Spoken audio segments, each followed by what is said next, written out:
Et puis ça, ma vie était bordélique. Hein. C'est vrai, j'avais une vie de... C'était la vie d'artiste aussi. La vie, c'est rock and roll. Elle fait partie de l'histoire d'Ado. Elle rejoint l'Ado Family. Je sais, là, les moments dans ma tête. Florian reçoit Karine sur Ado.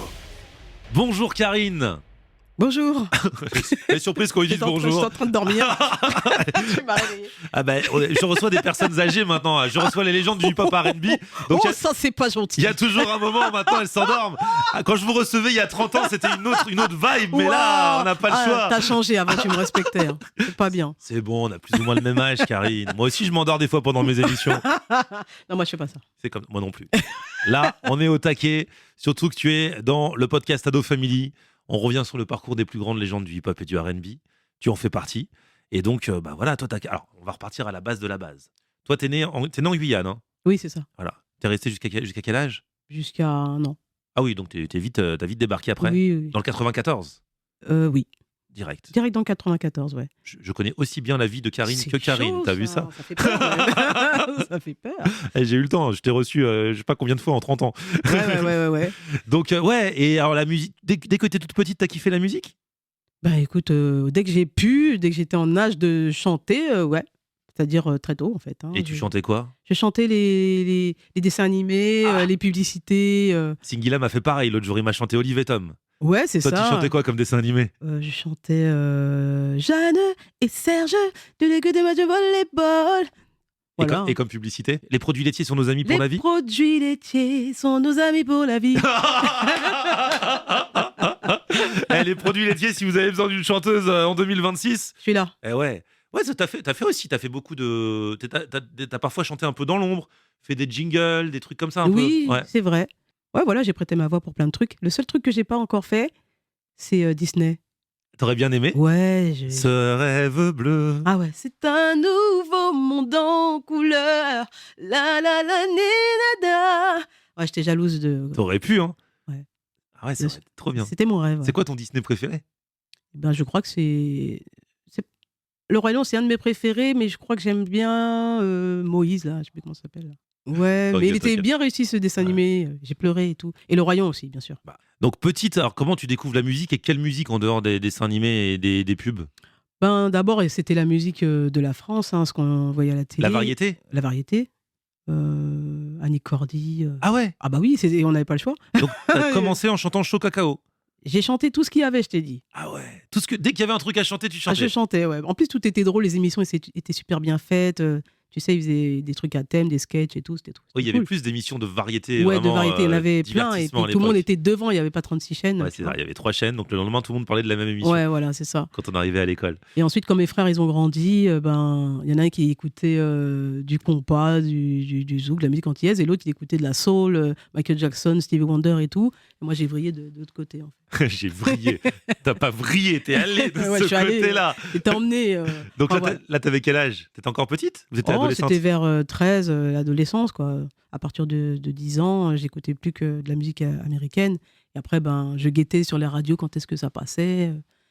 Et voilà, je rechantais les trucs, quoi. Et t'étais une bonne élève ou moyenne ou mauvaise? Ça dépend du point de vue. Ça dépend de où t'es placé dans la classe. T'aimais bien l'école ou t'aimais pas? En vrai, j'aimais bien l'école parce que je m'éclatais. Mais je travaillais... C'est pas que c'était difficile, mais je faisais rien, en fait. Donc, D'accord. mais quand je faisais, j'étais bonne. Hein, T'avais des facilités un peu.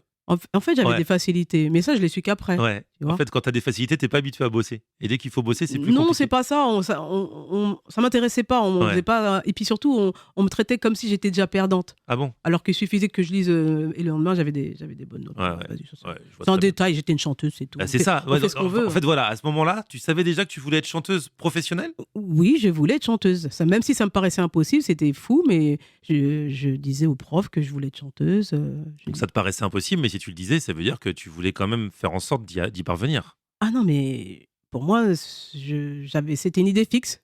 Donc rien n'est impossible. Voilà. Ça, c'est le C'est nouveau la morceau. preuve. C'est le nouveau morceau de Karine qui vient tout juste de sortir et qui s'appelle Rien n'est impossible. Ouais. C'est vrai que tu dis ça en connaissance de cause, du coup. Exactement. Et alors, bon, l'école, ça va, t'y vas, tu bosses parfois, et voilà. Tu sais que tu veux être chanteuse professionnelle. Et à quel moment tu commences à faire du son avec tes potes et à avoir du coup ton premier groupe? Et ben, quand j'arrête l'école, j'ai arrêté à 16 ans. Ok. Et après, j'ai essayé de trouver du boulot, mais bien sûr, j'avais aucun diplôme. Et j'ai commencé à traîner un peu, mais surtout du côté des MJC, des micros, des studios et tout ça. Et j'ai rencontré des gens comme moi, passionnés. Voilà, je traînais beaucoup avec Mélas, qui était une de mes. Qui habitait pas loin elle était de Créteil, comme moi. Ouais. Et on était passionnés pareil, donc on traînait beaucoup. Elle m'emmenait dans des trucs et tout. Et puis voilà, hein. Et après, c'est les relations. Et après, c'est un microcosme du hip-hop. On appelait ça les Zoulous, tu vois. Et on était là-dedans et on vivait que pour ça, que pour ça. Mes parents avaient très peur. Ils pensaient que je sortais pour faire des conneries. Mais en fait, je sortais que pour faire de la musique, en fait. D'accord, ouais, c'était vraiment ton truc. Ouais, c'était... Studio, musique, répète et maison. Ouais. Aller-retour entre les deux. Bon, une petite connerie quand même. Oui, quand même. On est des êtres humains quand même. On est normal quand même. Il faut bien tester. Tester la vie. Mais pas trop. Tu vois, rien de méchant en fait. Donc, ton premier groupe, à quel âge Le Rootsnag, j'avais 19 ans. Ok.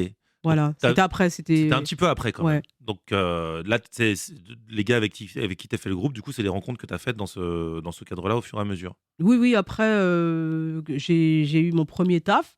Bon, voilà. Et puis j'ai eu mon appartement. Comme je suis partie très tôt de chez moi, parce qu'à 16 ans, comme je foutais rien, ça s'est très bien passé. Donc j'ai dû machin. Et puis je me suis assumée très vite en fait. C'était quoi ton premier taf? C'était des souvenirs de Paris. C'était chez un Turc. Tu vendais les souvenirs? Non, je les fabriquais. Tu fabriquais les souvenirs? Ouais. Les Tours Eiffel et tout? Ouais. Ah, c'était made in France, quoi. Tu les fabriquais? Bon, il faut le dire à personne. On enlevait les étiquettes made in China. Et puis on mettait des trucs de Paris par-dessus. En fait, fabriquer, c'était enlever les étiquettes. Ouais, c'était recoller à Paris. Bah, ça m'étonne même pas. Ah ouais, non mais ça n'a pas changé. Bah non, je crois que ça n'a pas changé. C'est pour ça que j'étais étonné. Je me dis, à l'époque, c'était des vrais trucs que vous fabriquiez sur place.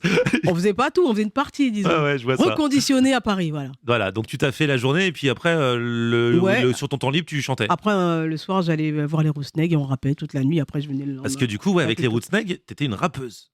Ouais. Enfin, j'étais chanteuse et après, je suis devenue rappeuse parce que je voulais pas être la petite choriste.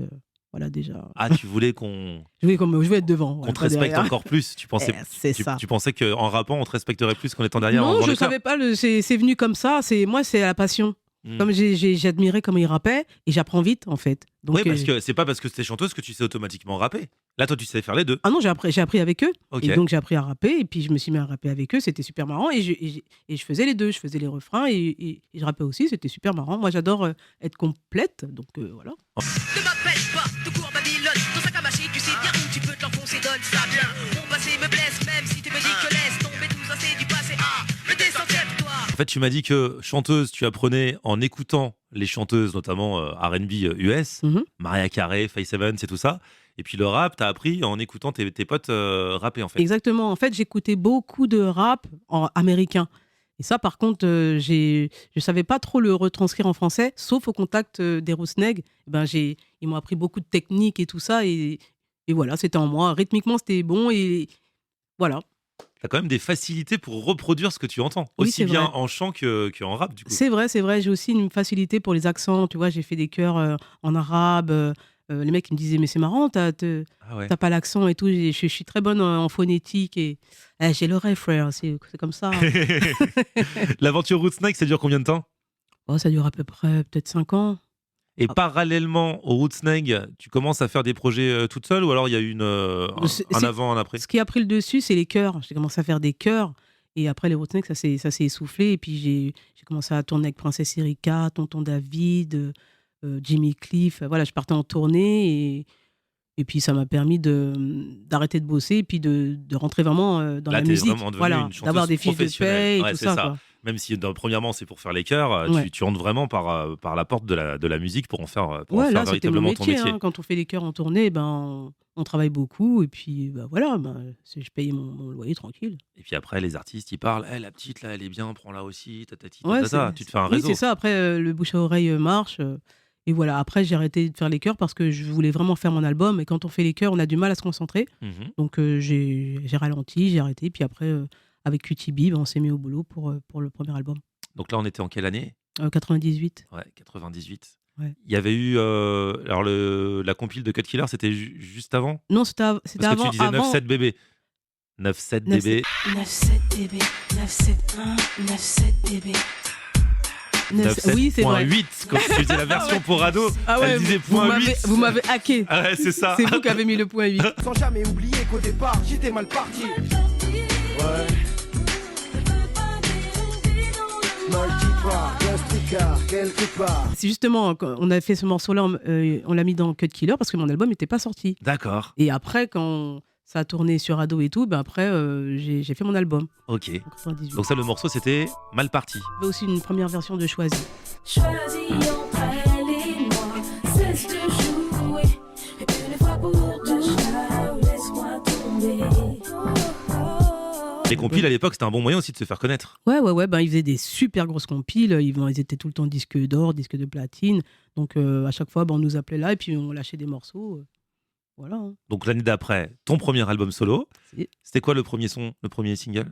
Explique-moi, dis-moi. Explique-moi, dis-moi, bah, qu'on écoute encore, franchement, ça fait partie des grands classiques de Karine, ça. Explique-moi, dis-moi, pourquoi tu fiches tout en l'air. Dis-moi pourquoi tu fais ça. Et donc là, ça te fait quoi de t'entendre à la radio et que, bah, du coup, là, c'est parce que t'as démarré, t'étais choriste, après t'étais en feat sur des compiles, là, c'était vraiment ton son à toi. Ah, c'est un kiff, hein. C'est un kiff de s'entendre à la radio. Hein. C'est une consécration. Après, on ne sait pas ce que ça fait dans la tête des gens, mais après, les gens, ils revenaient me voir, me disaient... Excusez-moi. Les gens, ils venaient me voir et puis ils me disaient, on en a marre, hein, il passe tout le temps ton morceau. Je dis, bah désolé. Hein. C'est vrai Et, que les radios, on nous a toujours dit ça souvent, on dit ouais, c'est toujours beaucoup les mêmes morceaux qui passent, mais quand tu demandes aux gens quel morceau tu veux écouter, c'est ces morceaux-là qui demandent. moi, je me plains pas. Ah ouais. Moi. Vous pouvez dégoûter les gens avec mes morceaux, moi, je suis d'accord. Et puis alors, il y a eu parallèlement à ce premier album la grande période des feats, Ouais. et des feats notamment qui ont cartonné, puisqu'à cette époque-là, tous les rappeurs te voulaient avec eux. C'était la grande époque des refrains chantés sur les morceaux de rap. Bah et donc ouais, on faisait souvent appel à toi. Ouais, on faisait souvent appel à moi. Ouais. Il y a eu Oxmo sur son album Opéra Puccino.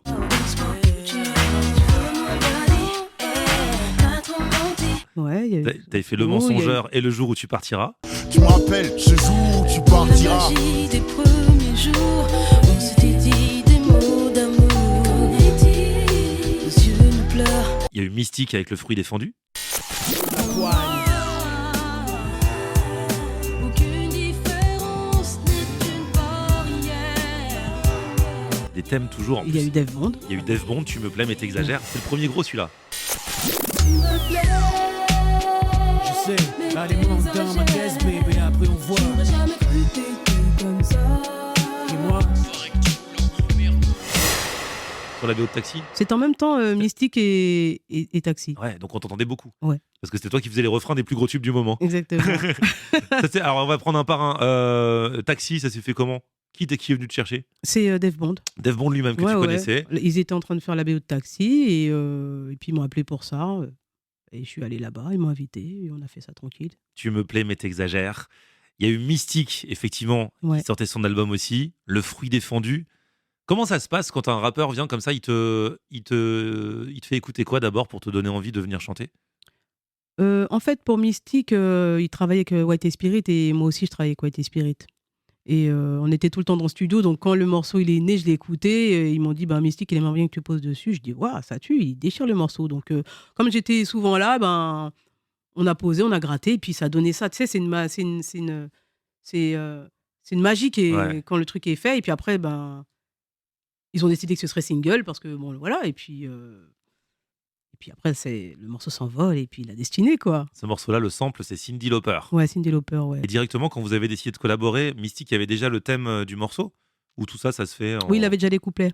Il avait déjà les couplets. Ouais, et moi j'ai fait Et le refrain, c'est toi-même qui as écrit? Mhm. Ok.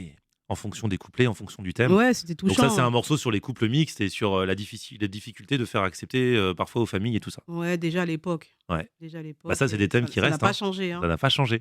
En fait, aussi bien ce son avec Mystique que le son d'Oxmo, Le Jour où tu partiras, Ouais. qui parle de l'amour et des différentes étapes de la vie, c'est des sons, même 30 ans plus tard ou presque, Ça bouge pas. qui sont toujours d'actualité. Tu peux faire écouter à quelqu'un, à un jeune de maintenant, et même à un vieux, c'est la même chose. C'est vrai que moi-même, je suis étonnée que les gens apprécient toujours les morceaux, que ça vieillit pas. Mais quand je réécoute, les musiques étaient vraiment très belles et une mélodie, ça meurt pas, quoi. Et Le Jour où tu partiras, pareil, le refrain, c'est toi? Dans la magie des premiers jours. Ouais. C'est toi qui l'as écrit. Oxmo m'a aidé. Oxmo, vous l'avez fait à deux. Ouais. Pareil pour que ça aille avec le morceau. Ouais. C'est marrant. Pareil, il enregistrait à Toulouse.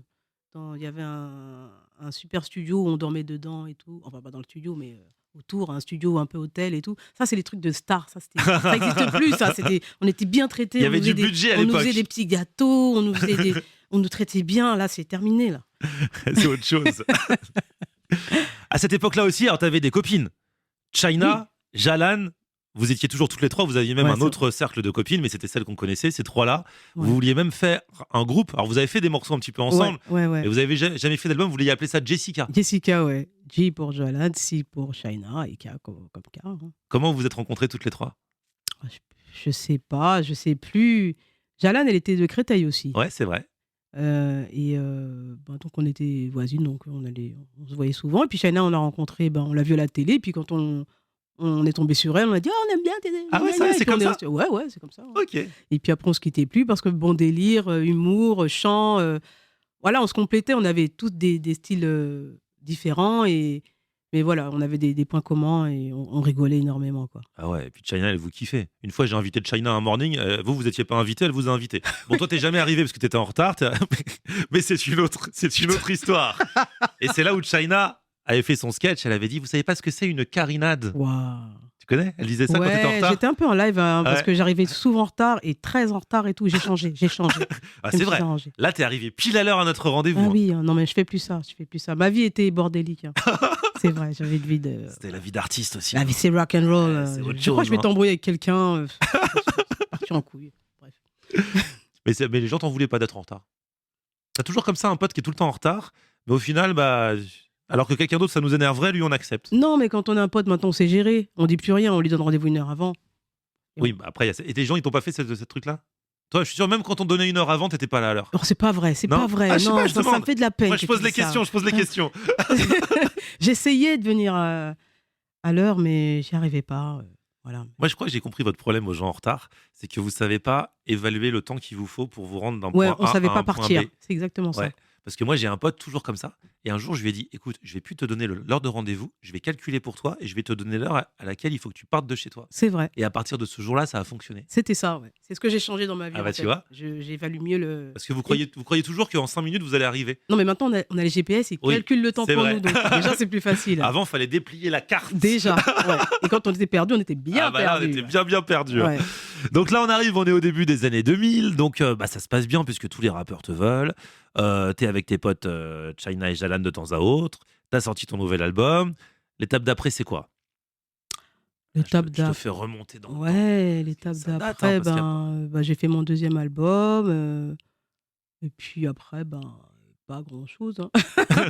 T'as eu une période, tu m'as dit, où ça a un peu moins, c'était Ouais, un peu moins bankable. Il y a une autre? C'était calme. Ouais. Et puis, j'ai ouvert ma boîte de disques, enfin mon label, quoi. Ouais, Et puis, on s'est mis à produire des gens comme Mike Henley, c'est Rida. ça. Parce que du coup, c'était calme pour toi. T'étais un peu dans l'ombre, mais en fait, tu continuais de bosser dans la Oui, musique. par contre, oui, j'ai jamais arrêté d'écrire. J'écrivais beaucoup. J'avais beaucoup de chansons qui étaient là dans mon ordinateur et tout. Donc, je me suis dit, il faut que j'écrive pour les plus jeunes, quoi. Mhm. Et puis, je me suis mis dans ça. C'était très instructif, très intéressant, très stressant. Tu stressais plus pour les gens que tu produisais que pour toi-même? Oui, en fait, j'ai compris comment, en tant que producteur indépendant, ce que vit un producteur par rapport à l'artiste. Parce que l'artiste, il y a plein de gens qui parlent dans sa tête. Ouais, qu'est-ce qu'ils font? Ouais. Gna, gna, gna, ils vont t'arnaquer, gna, gna. Et nous, on était là, on se prenait la tête. C'est un peu ingrat, ça peut être ingrat. Bon, après, voilà, j'ai compris les maisons de disques, les radios, le business, les magouilles. Ouais, parce que jusqu'à présent, tu voyais que le côté vraiment purement Voilà, artistique, voilà. moins business. C'est grâce à ça que j'ai tout compris ce qui s'est passé pour moi, en fait. Hein. Qu'est-ce qui s'est passé pour toi? Ah, je te dis, ça me fait chier de raconter. Ah ouais, me raconte pas. Il n'y a pas eu que du. Non, après, tu sais, quand on monte, on redescend. Et Ouais. puis, il y a les tenants et les aboutissants. Il y a des trucs qu'on comprend pas. Et on nous explique pas, en fait. Tu vois, des trucs d'argent. Mais ça nous concerne pas. Nous, on chante. Tu vois, la maison de disque n'a pas voulu payer ça. Truc. Donc, ça coule, gna gna gna. Et puis, on dit au revoir. Bon, ok. Ouais, limite, on ne calcule plus, on ne donne pas de Ouais, nouvelles. voilà. Et puis, Sans du jour au t'expliquer. lendemain, au départ, t'es la star. Ah, Ouais. bonjour. Et puis après, qu'est-ce que tu fais là? Bon. On voit bien qu'il y a des gens qui s'en remettent pas de ce genre de choses. Hein. Beaucoup. Et il y en a beaucoup. Toi, t'as jamais arrêté, mais il y en a beaucoup qui ont arrêté à cause de ça. Ouais, parce que les rapports faux et les trucs comme ça, les gens te protègent pas trop dans les maisons de disques. Ils te pressent comme un citron et quand ils ont fini, ils te jettent, mais vraiment sans prévenir, sans pitié. quoi. Ah Bah ouais, ouais. sans pitié. Bah, hein. c'est ce qui est arrivé avec Jalan, elle m'en avait parlé ici, et c'est aussi Ah pour ouais. ça, bon, elle a changé de vie très bien, mais... Ouais, mais il y en a, ils s'en relèvent vraiment Ouais. pas. Hein. Mm, Bon, vous voyez bien que les artistes sont tous fous. Déjà, il faut être un peu fou de base. Déjà, Pour mais être après, ça artiste. s'arrange pas. Mais après, c'est pas forcément la meilleure folie. Ouais, Alors voilà, mais c'est pas drôle en vrai. C'est vrai Non, que c'est pas drôle, il y en a vraiment qui le vivent très très mal et qui sont très malheureux après. oui, c'est vrai. Toi, du coup, bah, t'as eu cette possibilité de produire d'autres jeunes, donc de rester dans le circuit Ouais, de cette façon-là. C'est la chance que j'ai, c'est que j'ai toujours eu beaucoup de cordes à mon arc. En fait, avant d'être chanteuse, j'étais déjà musicienne, en fait. Mm. Donc, quand je suis pas devant, je compose. Et si c'est pas moi qui vais devant, j'ai aucun problème à lâcher une chanson à quelqu'un ou aider les gens à écrire, des trucs comme ça. J'adore fabriquer des chansons, j'adore voir les autres s'élever, donner ma force, puisque j'ai toujours plein de jus, tu vois. Et à un moment donné, t'as switché dans le zouk. Ouais, c'est vrai, ouais. Après, donc après la prod des artistes comme Mike Henley et tout ça, et ben, je me suis dit, je vais m'occuper de moi, c'est plus facile. Je peux me gérer déjà. Et puis, et je me suis dit, bah, le zouk, c'est en train d'évoluer, le côté R&B, ça manquait pour moi. Et c'est ce que je pouvais apporter, donc je me suis mis dedans. Et puis, c'était un truc où on me voyait pas pour moi, tu vois. Mhm. Et puis après, ben, ça a pété Ah, t'as là-bas. fait des gros tubes, hein. Ça a pété. Ah ouais. Et puis Ça c'est fait- cool parce que du coup, ça te fait des billets d'avion pour aller au Ah soleil. ouais, j'ai pris du soleil, j'ai pris des vibes et tout, et j'ai vu les choses d'une autre façon, voyager. Parce qu'avant, la mentalité, c'est d'être très très parisien, très très très très français. Et quand tu pars en Guyane, aux Antilles, tu vois, ils sont très jamaïques, très barbades. Il y a d'autres influences Oui. de l'Amérique latine et tout, c'est très riche aussi. Et on se dit, mais il y a plein de choses à explorer qui nous enrichissent. Il n'y a pas que Paris, Paname, tu vois. Donc moi, ça m'a ouvert l'esprit et depuis, ben, j'ai vu les choses différemment. Et l'une des raisons de switcher dans le zouk aussi, c'est aussi que tu t'es dit que ce serait peut-être plus simple que d'imposer le R&B français où ça n'a jamais été très, très facile en fait. Ah non, là-bas, le R&B, à part une poignée de personnes, ils n'étaient pas là-dedans. Eux, Mais même ici, le R&B français, même en métropole, ça a toujours été compliqué. Quelqu'un qui est purement R&B ou Ah, soul. purement R&B, à part la scène, parce Ouais. qu'il y avait une Oui, bonne scène quand même active, Mm. mais en radio, c'était mort. ouais, c'est ça. Ah, c'était mort, le Pour le R&B. grand public, c'est pas toi qui vas passer chez Michel Drucker. Ah non. Drucker, il a jamais trop aimé le R&B. Peut-être qu'il connaît pas. Hein. Même Jack Martin, non plus. Hein. Jack Martin. Ah ouais, c'est vrai. Il avait reçu des boys bands, mais pas trop des. Ouais, pas beaucoup. Je me souviens, on avait fait MC Solar, on l'avait fait à Jack Martin. Ah, mais c'est vrai que t'as aussi fait en 97 le refrain des temps changent. C'est ça. MC Solar. Ouais. Magnifique. Oh, t'as fait tellement de sons avec tout le monde qu'on oublie un petit peu. Donc là, le zouk, ouais, c'était un peu un nouveau départ à ce moment-là. Ouais, c'était un nouveau départ. C'est grâce à ça que j'ai découvert que j'étais pas mal comme meuf, en fait. Bah ouais, mais on te l'a toujours dit. Ouais, mais j'avais pas cru. Puis après, à force, en fait, grâce au zouk, on m'a vu. C'est-à-dire que j'étais. Même à l'époque de Tu me plais, il n'y avait pas de clip. Tu vois, il y avait pas Ouais. on m'a pas beaucoup vu. Ouais. Et à partir du zouk, eh ben, on a commencé à me voir. Tu vois. Et ma tête a commencé à être un peu grillée. Enfin, pas grillée, mais un peu connue Mhm. physiquement, en fait. C'est ça qui a changé dans ma vie, en fait. D'accord. Ah, c'est marrant qu'il ait fallu attendre autant de temps. Ouais, mais c'est parce que j'ai pu m'autoproduire, parce que les coûts ont baissé aussi au niveau de la prod. J'ai réalisé mes propres clips, j'ai réalisé mes chansons, j'ai produit moi-même mes trucs, des trucs que je ne savais pas comment faire avant. Et donc, c'était comme le zouk, c'était un marché plus petit à l'époque. Hein, c'était à ma portée au niveau, c'était un gros investissement pour moi, mais c'était encore à ma portée, tu vois. Tandis que, bon, bah, voilà. En Asio, c'est une autre histoire. C'est pas la même. Et grâce aux réseaux sociaux aussi, j'ai pu rebondir. Il y avait ça aussi. Là, tu peux t'imposer. Et même là, alors les réseaux sociaux, tu m'as dit, là, en ce moment, t'es à fond TikTok. Hein. Ouais, Là, tu reviens avec le nouveau single. Parce que, alors là, on parlait du zouk, mais t'as fait un petit retour au R&B quand même depuis quelques années maintenant. Ouais. En même temps, c'est tombé en même temps que le retour d'Ado. Hasard, Mais c'est vrai. je ne pense pas. Ah. Et là, t'as un nouveau morceau qui s'appelle Rien n'est impossible qui vient de sortir. Ouais. Et alors là, je te vois, ça TikTok. Hein. Ouais, écoute, j'utilise les outils qui sont à ma portée pour faire le truc. Et puis, tout le monde me dit, ouais, il faut faire TikTok. Au départ, je regardais, mais comment ils font et tout. Et puis, je sais pas, je me suis prise au jeu. Faire des playbacks, en fait, c'est une façon différente de s'exprimer, quoi. Donc, voilà, je fais des TikTok, on s'amuse en même temps. Et Là, puis... tu fais les TikTok de tes propres playbacks en plus. Ah bah oui, Bah oui, propres autant en playbacks. profiter. Bah oui, ça distrait les gens ont besoin de contenu, c'est un contenu que je donne que personne d'autre peut donner, donc j'en profite quoi. Et il y a quelques semaines, il y avait le concert R&B Legacy auquel tu as participé. Du coup, là, dans les loges, tu avais toutes les légendes R&B des 20 ou 30 dernières années, t'en as profité. Je les ai alpagués, puis ils ont joué les jeux, donc c'est génial, ça m'a donné pas mal de contenu. Non, celui avec Asia, là, il tourne vraiment beaucoup. Ah, j'arrête pas de le voir. Ah ouais? Ouais. En tout cas, merci Asia, franchement, bon esprit. Et voilà. Hein. Eh bah écoute, Karine, la suite, c'est donc ce single qui vient de sortir. Ouais. D'autres projets dans les prochains mois. Oui, ça va m'amener on en parlera. Enfin à mon projet de mon 6 titres, quoi, de mon EP. Et voilà. Hein. Et d'autres projets de scène. Mais on en parlera quand ce sera. Il y a des trucs, elle m'a dit, j'espère que ça va se faire. Je serais fou. Ça va se faire. Ça va se faire. Bah oui, puisque rien n'est impossible. Yeah. Merci beaucoup, Karine.